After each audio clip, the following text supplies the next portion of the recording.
నీకు వందనాలయ్యా. ఆదరణకర్తగా దిగి వచ్చాము, వందనాలు ప్రభా.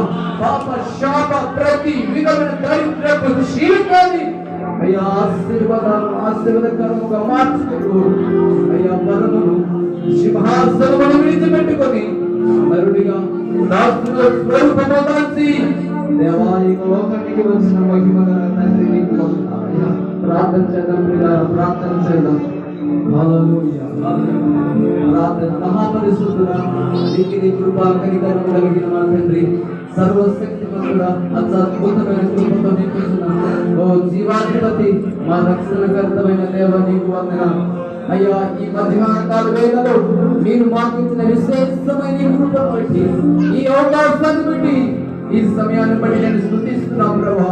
అయ్యా మాకంటే అయ్యా ముందుగా అయ్యా నేను నా తండ్రి నీకు స్తోత్రాలయ్యా. మీరు మా మధ్య సంచరించుచున్నారు, నీకు వందనాలు చెల్లిస్తున్నాను ఆయన.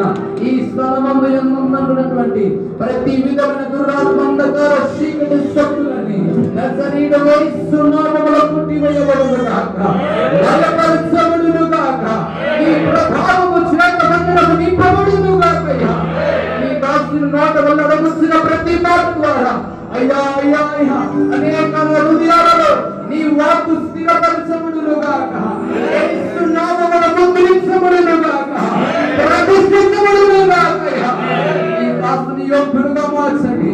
నీ అభ్యర్థి మీద కాల్చి పునరాసి రీతిగా నీకు మాటను వినిపించకు యోగ్యమైన పాత్రకి నేను మనిషి మహిమ పొందుకున్నామని ప్రార్థిస్తున్నానయ్యా. అయ్యా కార్యక్రమం చేతులకు అప్పగిస్తున్నాను. సహాయం చేయగల కృపతో నింపి అద్భుతాలు మీద జరిగించి మహిమ ఘనత ప్రభావం పొందగలను. యేసుక్రీస్తు నామం పేరిట నిన్ను స్తుతి ఆరాధన నీ చేతులకు నీ కృపను అప్పగించి అడిగి పొందుకుని నా పరమ తండ్రి.